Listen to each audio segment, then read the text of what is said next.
नमस्कार, दोपहर के 3 बज चुके हैं और आप देख रहे हैं हमारा खास बुलेटिन देश प्रदेश। छत्तीसगढ़ में आज क्या है बड़ी खबरें, मैं पुनीत पाठक आपको बताऊंगा और साथ ही मैं हितेश व्यास आपको बताऊंगा देश में आज की बड़ी खबरें क्या हैं, मध्य प्रदेश में कौन सी खबरें सुर्खियां बनी हैं।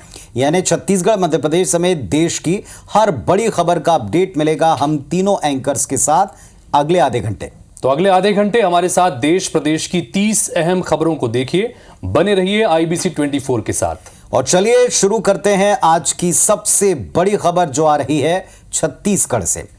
दरअसल छत्तीसगढ़ से जो बड़ी खबरों का सिलसिला शुरू करें उसमें कई सारे प्रदर्शनों से जुड़ी और कई सारे विरोध से जुड़ी खबरें जिनका डिटेल आपको बताएंगे कुछ ही देर में। लेकिन पहले छतरपुर की खबर का रुख कर लेते हैं। मध्य प्रदेश से एक और महत्वपूर्ण खबर जहां पर बुलडोजर कार्रवाई को लेकर सियासत जारी है। आज मध्य प्रदेश कांग्रेस का डेलीगेशन PHQ पहुंचा है, जहां कांग्रेसी नेताओं ने DGP से मुलाकात की और DGP को ज्ञापन सौंपा। मुलाकात के बाद PCC चीफ जीतू पटवारी ने कहा कि सरकार डराने धमकाने का काम कर रही है, बुलडोजर चलाकर सरकार न्याय व्यवस्था को मान नहीं रही है, बीजेपी के स्वार्थ में लिप्त अधिकारियों पर कार्रवाई होनी चाहिए।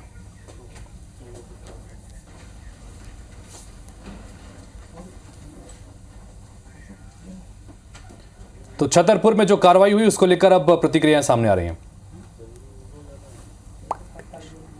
जो अपराधी है उन पर कार्रवाई हो, पर न्यायालय के संविधान के नियमों की का भी तो उल्लंघन न हो। क्या लॉजिक है, क्या कारण है कि जायसवाल का घर गिरा दिया गया है उज्जैन में? क्या कारण है कि एक यादव परिवार का घर गिरा दिया मुरैना में? ग्वालियर में ऐसी घटना हुई। क्या कारण है कि मध्य प्रदेश में सैकड़ों घर गिराए जा रहे हैं? जरूर कानून को अपना काम करना चाहिए, पर न्यायपालिका संविधान इसकी भी तो पालना करनी चाहिए।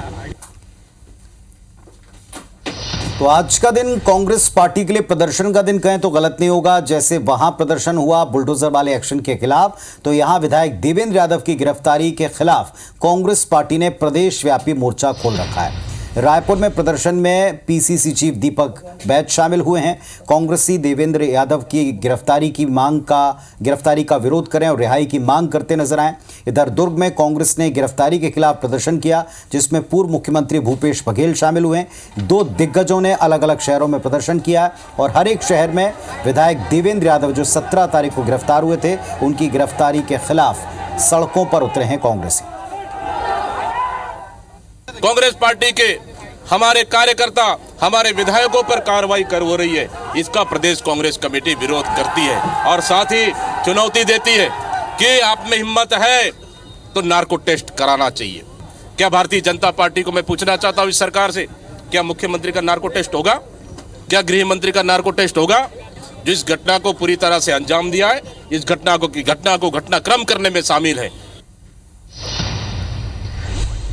और वहीं देश के प्रधानमंत्री नरेंद्र मोदी यूक्रेन से भारत लौट आए हैं। PM 3 दिवसीय पोलैंड और यूक्रेन के दौरे पर थे। इस दौरान PM मोदी ने यूक्रेन के राष्ट्रपति जेलेंस्की से मुलाकात की और जेलेंस्की को भारत आने का न्योता भी दिया। वहीं जेलेंस्की ने भी भारत में शांति शिखर सम्मेलन का प्रस्ताव रखा। इधर प्रधानमंत्री मोदी आज दिल्ली में कैबिनेट की बैठक लेंगे। वहीं केंद्रीय गृह मंत्री अमित शाह छत्तीसगढ़ के दौरे पर हैं और इस दौरान शाह ने रायपुर के निजी रिजॉर्ट में नक्सल स्टेट कोऑर्डिनेशन की मीटिंग ली है, जिसमें 7 राज्यों के DGP और चीफ सेक्रेटरी शामिल हैं।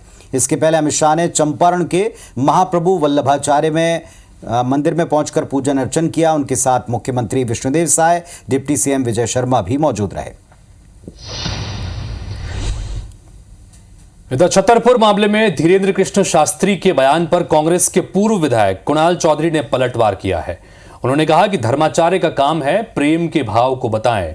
शास्त्री जी हनुमान जी को अपना आराध्य मानते हैं, तो हनुमान जी के उस भाव को समझने का काम करें जिसमें भगवान का प्रेम का भाव था, नफरत का भाव नहीं था। दरअसल धीरेन्द्र कृष्ण शास्त्री ने छतरपुर में बुलडोजर की कार्रवाई का समर्थन किया था, जिसके बाद अब कुणाल चौधरी की प्रतिक्रिया सामने आई है। हमारे जिले में, बुंदेलखंड में, मध्य प्रदेश में और भारत में शांति बनी रहे। कानून को कोई भी हाथ में ना ले, चाहे वो कोई भी हो, चाहे वो किसी भी कौम का हो, किसी भी मजहब का हो या किसी भी धर्म का हो। अगर आप कानून को हाथ में लेंगे तो निश्चित रूप से आपके ऊपर दंड की कार्यवाही होगी। दूसरी बात, हम आपके चैनल के माध्यम से यही प्रार्थना करना चाहेंगे जो छतरपुर में अभी घटित हुआ है, कृपा करके भारत को भारत रहने दीजिए, भारत को बांग्लादेश और श्रीलंका मत बनाइए।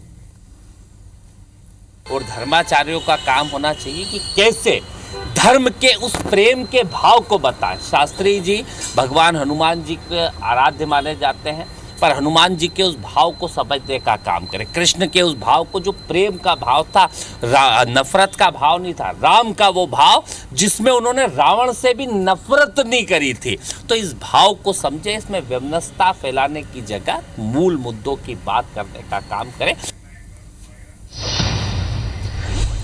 इधर बदलापुर यौन शोषण केस को लेकर महाविकास अघाड़ी ने शनिवार को विरोध प्रदर्शन किया। एनसीपी के चीफ शरद पवार और उनकी बेटी सुप्रिया सुले पुणे में प्रदर्शन में शामिल हुए। उन्होंने हाथ पर काली पट्टी बांधकर विरोध जताया। इससे पहले एमवीए ने बदलापुर मामले को लेकर महाराष्ट्र बंद का ऐलान भी किया था, लेकिन शुक्रवार को बॉम्बे हाईकोर्ट ने इस बंद पर रोक लगा दी, जिसके बाद एमवीए ने शांतिपूर्ण विरोध प्रदर्शन करने का फैसला लिया। राजधानी रायपुर के विधायक राजेश मूणत ने मेयर एजाज ढेबर के एमओयू पर सवाल उठाते हुए बड़ा हमला बोला। मूणत ने दावा किया कि मेयर का निमंत्रण वहां की सरकार ने नहीं दिया था। राजेश मूणत का कहना है कि निमंत्रण मॉस्को शहर के डिप्टी मेयर ने दिया है। मेयर ढेबर की ये यात्रा व्यक्तिगत है, जिसका पूरा खर्च मेयर उठा रहे हैं। प्रदेश सरकार से इसकी कोई अनुमति नहीं ली गई। मेयर ने रायपुर में लाइट मेट्रो ट्रेन के लिए जिस कथित एमओयू पर दस्तखत किए हैं, इसकी भारत में कोई वैधता नहीं है। दरअसल मेयर ढेबर इस समय मॉस्को में है। वहीं से मीडिया को उन्होंने बताया था कि उन्होंने रायपुर में लाइट मेट्रो चलाने के लिए एमओयू पर हस्ताक्षर कर लिए। वहीं बीजेपी ने और उनके नेताओं ने इसका विरोध किया। नरेश गुप्ता ने कहा कि मेयर ने अपने अधिकार क्षेत्र से बाहर जाकर काम किया। अगर एमओयू हुआ है तो उसकी कॉपी मिलते ही महापौर एजाज ढेबर के खिलाफ शिकायत की जाएगी। रायपुर के मेयर ने फिर रायपुर की जनता के साथ में छलावा किया। मॉस्को में ट्रांसपोर्ट मिनिस्टर के साथ एमओयू संपन्न किया। आप अपने स्वयं की पर्सनल यात्रा में सरकार के द्वारा बिना जानकारी के एमओयू कर लेना, कोई भी महापौर बिना सरकार के, बिना प्रशासनिक अधिकारी के एमओयू संपादित नहीं कर सकता। अभी रायपुर दक्षिण में उपचुनाव होने वाले हैं, तो मुझे लगता है कि ये सब झूठा पब्लिसिटी कांग्रेस पार्टी के लोग कर रहे हैं। और जिसको आधार ही नहीं है, अधिकार नहीं है, अधिकृत नहीं है, वो कैसे एमओयू कर सकते हैं? और वो यदि एमओयू है वो आ जाए बाहर, तो उसके खिलाफ हम डेफिनेटली हम लीगल प्रोसेस पे जाएंगे। तो छिंदवाड़ा में रेप के आरोपी के घर पर बुलडोजर चला है। आरोपी के अवैध निर्माण को बुलडोजर से जमींदोज कर दिया गया। आरोपी ने छिंदवाड़ा रेप की फोटो वायरल की थी, जिसके बाद उसके घर को बुलडोजर से जमींदोज कर दिया गया है। उत्तर प्रदेश पुलिस सिपाही भर्ती परीक्षा का शनिवार को दूसरा दिन है। परीक्षा केंद्रों पर सख्ती बरकरार है। महिला अभ्यर्थी की पायल, ईयररिंग और हेयरपिन तक उतरवाए गए हैं। पुरुष अभ्यर्थियों के अलावा राखी उतरवाई गई है। परीक्षा को लेकर यूपी डीजीपी ने कहा कि 10 पालियां में परीक्षा हो रही है। परीक्षा 5 दिन तक चलेगी और शांतिपूर्ण तरीके से संपन्न कराई जा रही है। परीक्षा आज दूसरे दिन तीसरी पारी की परीक्षा चल रही है। 10 पालियों में परीक्षा होनी है। 5 दिन में परीक्षाएं बहुत शांतिपूर्ण तरीके से चल रही है। कबीरधाम की पंडरिया से महिला विधायक भावना बोहरा आज अपना जन्मदिन मना रही हैं। विधायक ने अपने जन्मदिन की शुरुआत हरितिमा टीम के साथ पौधारोपण करके की। हरितिमा टीम की पहल की सराहना की जा रही है। इसके साथ ही महिला विधायक ने वृद्धा आश्रम पहुंचकर बुजुर्गों के पैर छूकर उनका आशीर्वाद लिया। सभी को फल वितरित किए। साथ ही आश्रम की समस्याओं को दूर करने की बात कही।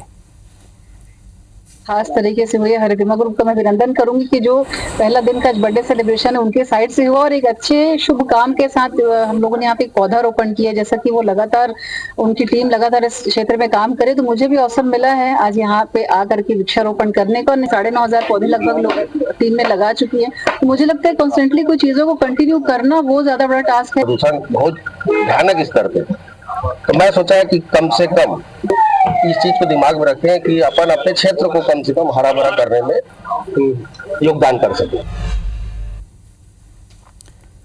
दमोह के बहुचर्चित धर्मांतरण मामले के आरोपी मिशनरी अजय लाल के नर्सिंग कॉलेज और बाइबल कॉलेज पर आज सीबीआई भोपाल की टीम ने छापा मारा है। देर रात छापेमारी से हड़कंप मच गया। स्थानीय पुलिस को जब सूचना मिली तो एसपी अभिषेक तिवारी मौके पर पहुंचे। पुलिस अधीक्षक ने बताया कि हाईकोर्ट के निर्देश पर नर्सिंग घोटाले में छापामार कार्यवाही की गई है। इस कार्रवाई में सीबीआई भोपाल की टीम के साथ ही स्थानीय प्रशासन के अधिकारी भी शामिल रहे, लेकिन इस कार्रवाई से मीडिया को दूर रखा गया। इसलिए छापेमारी में क्या कुछ सामने आया, इसकी अभी पूरी जानकारी आने में वक्त लगेगा। जिसमें हाईकोर्ट ने उनको डायरेक्शंस दिए हैं, उन्हीं डायरेक्शंस के अकॉर्डिंग वो है जो टीम जो है वो जांच कर रही है। प्रशासन को उन्होंने सूचित किया था, पुलिस को इंटीमेशन नहीं आया था। इसी स्थिति को क्लियर करने के लिए जो है मैं पर्सनली यहाँ पे आया था और अभी जो है सारी चीज़ें क्लियर हो चुकी हैं। सीबीआई है इसमें जी, और प्लस लोकल प्रशासन है, साथ ही साथ इसमें जुडिशरी की टीम है। वहीं कोलकाता में बंगाली एक्ट्रेस पायल मुखर्जी की कार पर हमला किया गया है, जिसे लेकर बीजेपी ने एक वीडियो भी शेयर किया है। वीडियो में एक्ट्रेस रोती दिख रही हैं। हमलावर बाइक पर सवार था, जिसने एक्ट्रेस की कार का शीशा तोड़ दिया। इधर पुलिस ने शिकायत मिलने पर बाइक सवार आरोपी को गिरफ्तार कर लिया है। खबर छत्तीसगढ़ के बलौदाबाजार से, जहां एक बार फिर से धारा 163 लागू है। कांग्रेस के प्रदर्शन के चलते धारा 163 को लागू किया गया। इसके तहत क्षेत्र में धरना, जुलूस और रैलियों पर प्रतिबंध है। कांग्रेस विधायक देवेंद्र यादव बलौदाबाजार हिंसा मामले में गिरफ्तार किए गए हैं। 17 तारीख को उनकी गिरफ्तारी हुई और इसके बाद कोर्ट के आदेश पर वे फिलहाल रायपुर सेंट्रल जेल में हैं और इसी के खिलाफ कांग्रेस पूरे प्रदेश में प्रदर्शन कर रही है। तो आज पूरे प्रदेश में कांग्रेस पार्टी ने प्रदर्शन की शुरुआत की है। दुर्ग में पूर्व सीएम भूपेश बघेल के नेतृत्व में, पीसीसी चीफ के नेतृत्व में राजधानी रायपुर में हर एक जिला मुख्यालय के ऊपर कांग्रेसी विधायक की गिरफ्तारी का विरोध किया जा रहा है। प्रशासन का फेलुअर बताते हुए कांग्रेस पार्टी के विधायक को दबाव के तहत गिरफ्तार करने का आरोप है। उनकी फौरन रिहाई की मांग करते हुए कांग्रेसी सड़कों पर उतरे और इसीलिए धारा 163 लागू है। बलौदाबाजार में जून के महीने में हुई हिंसा के वक्त संदिग्ध भूमिकाओं के आरोप कांग्रेस विधायक देवेंद्र यादव पर लगाए गए हैं। फिलहाल पुलिस ने जब 17 तारीख को 3 से 4 समन के बावजूद वे हाजिर नहीं हुए अपना पक्ष रखने के लिए, बयान देने के लिए, तो उनको उनके घर से गिरफ्तार किया है। नाटकीय घटनाक्रम के तहत उनकी गिरफ्तारी हुई और उसके बाद अब कांग्रेस पूरे प्रदेश में प्रदर्शन करते हुए इस बात को जनता के दरबार में ले जाने का दावा करती है।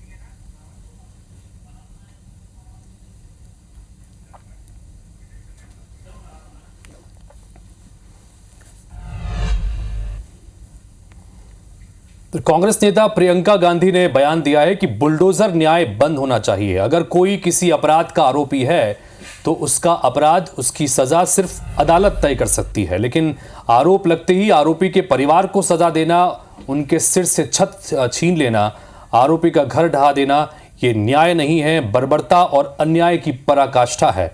कानून बनाने वाले, कानून के रखवाले और कानून तोड़ने वाले में फर्क होना चाहिए। ये बात प्रियंका गांधी ने सोशल मीडिया पर लिखी है। सरकारें अपराधी की तरह व्यवहार नहीं कर सकती, ये उन्होंने लिखा है, क्योंकि जिस तरह से लगातार पहले उत्तर प्रदेश, फिर उसके बाद मध्य प्रदेश, राजस्थान और तमाम जगहों पर अब बुलडोजर की जो कार्रवाइयां हो रही हैं, इसको लेकर प्रियंका गांधी ने ये एक्स पर पोस्ट करके इसका विरोध किया और ये कहा है कि बुलडोजर न्याय बंद होना चाहिए।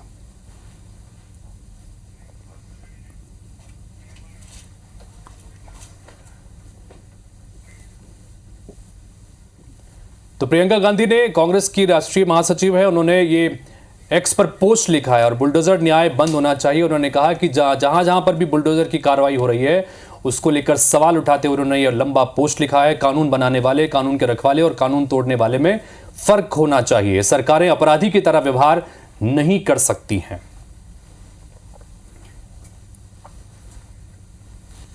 पुलिस अधिकारी अब बस्तर नक्सल मोर्चे पर शहीद छत्तीसगढ़ के जवानों के परिवारों की समस्याओं पर फोकस करेंगे। गृह मंत्री विजय शर्मा ने पुलिस अधिकारियों को इस बाबत निर्देश दिया है। इसके तहत हर महीने के दूसरे बुधवार को एसपी और आईजी स्तर के अधिकारी शहीद के परिजनों से मिलेंगे, मुलाकात करेंगे, उनकी समस्याएं पूछेंगे। साथ ही उनके परिवार को शिक्षा के लिए 25,000 रुपये की राशि दी जाएगी। इसके साथ ही सभी शहीदों के स्मारक भी बनवाए जाएंगे। अनुकंपा नियुक्ति और अन्य सुविधाओं को नियमित किया जाएगा। इसके अलावा शासकीय प्रक्रिया में होने वाली देरी को लेकर अधिकारी शहीद के परिवारों का सहयोग देंगे। परिवार के लोग चाहें तो अपनी समस्या सीधे डीजीपी के सामने भी रख सकते हैं। इसके लिए वीडियो कॉन्फ्रेंसिंग की सुविधा दी जाएगी। नक्सल विरोधी अभियान के दौरान हमारा 1200 से अधिक सुरक्षा बल सदस्य द्वारा सर्वोच्चतम बलिदान दिया। उनके परिजन का समस्या का समाधान का दृष्टि से राज्य शासन एवं पुलिस मुख्यालय द्वारा प्रत्येक महीने का दूसरे बुधवार को शहीद परिवार की सभी परिजन के साथ मुलाकात के दिशा निर्देश जारी किए गए थे। शहीद परिजन का सार्वजनिक रूप से यदि किसी प्रकार का उनका मांग या समस्या होगा उस संबंध में इधर से जानकारी एकत्रित करके जो स्थानीय स्तर पर जो निराकरण होगा तत्काल इधर की जाएगी। तो छतरपुर में कोतवाली पर पथराव के मामले को लेकर तीसरे दिन भी आरोपियों की धरपकड़ जारी है। पुलिस ने भड़काऊ पोस्ट करने वाले एक आरोपी को गिरफ्तार किया है। अब तक नामजद आरोपियों में से 32 को गिरफ्तार किया गया है। छतरपुर मामले को लेकर एसपी की निगरानी में 15 अलग अलग टीमें काम कर रही हैं और पुलिस सोशल मीडिया पर भी निगाह रख रही है। भारतीय क्रिकेटर शिखर धवन ने इंटरनेशनल क्रिकेट को अलविदा कह दिया है। धवन ने सोशल मीडिया पर वीडियो पोस्ट कर अपने रिटायरमेंट की घोषणा की। शिखर ने पोस्ट में सबका धन्यवाद और सबका आभार भी जताया। उन्होंने कहा कि मैं अपने क्रिकेट के सफर का यह अध्याय समाप्त कर रहा हूं। मैं अपने साथ अनगिनत यादें और कृतज्ञता लेकर जा रहा हूं। शिखर ने अपना आखिरी इंटरनेशनल मैच वनडे में साल 2022 में बांग्लादेश के खिलाफ खेला था। तब से वो इंटरनेशनल क्रिकेट से बाहर चल रहे हैं, जिसके बाद आज उन्होंने अपना रिटायरमेंट अनाउंस किया। कबीरधाम की पंडरिया महिला विधायक भावना बोहरा आज अपना जन्मदिन सेलिब्रेट कर रही हैं। विधायक ने अपने जन्मदिन की शुरुआत हरितिमा टीम के साथ पौधारोपण करके की और हरितिमा टीम की पहल की सराहना की। इसके साथ ही महिला विधायक ने वृद्धाश्रम पहुंचकर बुजुर्गों के पैर छूकर आशीर्वाद लिया, सभी को फल बांटे, साथ ही आश्रम की समस्याओं को दूर करने का वायदा किया। चलिए, तो इसी के साथ इस बुलेटिन में इतना ही। देश प्रदेश की तमाम बड़ी और अहम खबरों से जुड़े रहने के लिए आप देखते रहिए IBC 24 और हमें दीजिए इजाजत। नमस्कार।